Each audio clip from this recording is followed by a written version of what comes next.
Hello, I'm David Horton-Fawkes. I'm the CEO of the AF Group. This is my colleague Samantha Barrell, who heads up technology here. And this is part of the Agri-TechE Back to the Future project. So Samantha, you are one of the longest serving members of our team. I think you've been here 14 years. You've worked across every department within the cooperative, but now you head up technology. Yeah. What are the biggest changes you've seen over the past 10 years? So I think for me, precision agriculture obviously is something that's really come to the fore in the last 10 years. Internet of Things, so particularly weather. Farmers love weather, don't they? So, there's a lot more weather data around than there used to be. But then we've also had sort of quite big sort of external factors such as Brexit and obviously the pandemic that have had some really big changes and really sort of encouraged the use of technology. So, a lack of labour and resource on farm has obviously sort of really pushed the sort of robotics and agenda and things like that. Even in the most basic sense, there are people who have worked here when I first came here only 4 years ago who were brought in to staple invoices to statements. Absolutely. And yet our whole business now, 45,000 invoices a month are processed without even touching a human hand. So, automation has had a massive impact on our business, hasn't it? It has here. I'm not quite sure how much that has filtered through to the farm office. Having just taken over the farm office at home, I can attest to that. I think there's still work to do there. And that's a good point, because one of the things you and I talk about often is the vast spectrum of sophistication. We talk about analog farmers and digital farmers, and there's no such thing, is there, as a typical farmer? No. But how far do you think most farmers are on that sort of adoption journey towards this, what we would call the digital farmer? I think there's pockets of it, and I think it depends on people's own sort of interests and passions. So I know people who are really into weather data, as an example. So they've really sort of analysed that and made use of that sort of information on their farm. Whereas if we go back to the farm office, that's maybe less interesting and not something that people necessarily see as a priority. So I think there are pockets of it, but exactly where it is does sort of depend on interests and things that are relevant to their own businesses. And data is one of those things, isn't it? That we've got tons and tons of invoice data, haven't we? And we are almost overwhelmed by it, don't quite know what to do with it. And there's a little bit of sort of, people are a little bit tired of being told that they've got to use their data better. We've just started a new project with the UEA, University of East Anglia, to look at our data and see if we can interpret it to help farmers make better buying decisions. And that's probably one of the most exciting things we're doing as a cooperative. Absolutely, but I think with the use of precision farming and Internet of Things, there's a lot more data now.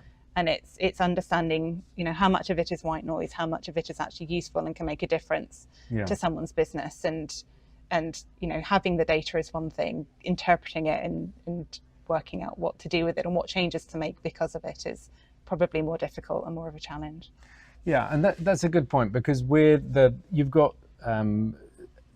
how the farmer uses it and how we use it as a buying group. And we've talked about this project we've got running looking at fertiliser, for example, where we think using the invoice data that we have, the available market data, we can create an algorithm that should help farmers predict where the fertiliser market could go. And I think this is really exciting, isn't it?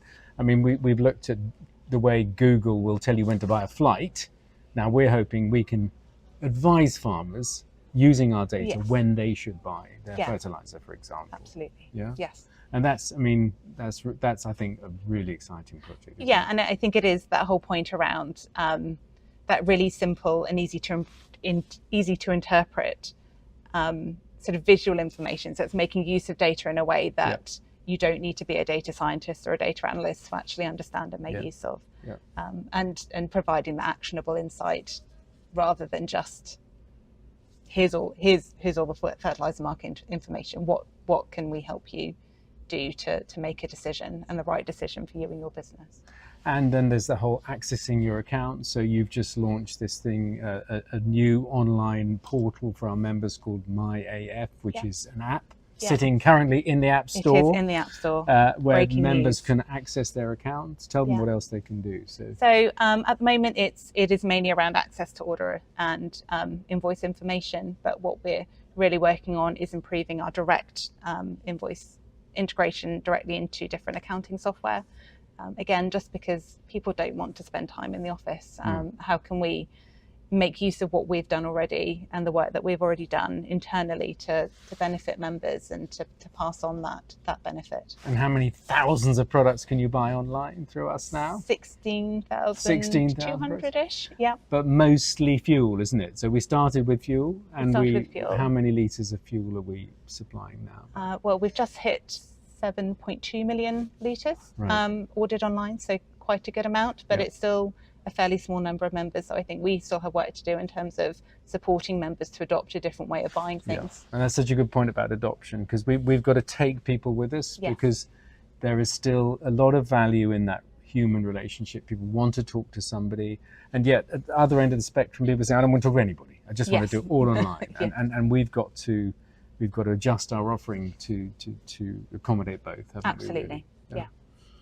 So, what else is coming up in the future? What is it? What do you think is going to come on your agenda in the next 10 years? Well, obviously AI, or artificial intelligence, and just how we make use of that. And for an organisation that deals a lot, not face to face, but certainly over the telephone or via email, I think there's a lot of work for us to do to look at how we can better incorporate AI to better serve members. So that's not necessarily so they're talking to a bot, but it's so that we can distill information and the knowledge that is within our colleagues' heads to all members. Yeah.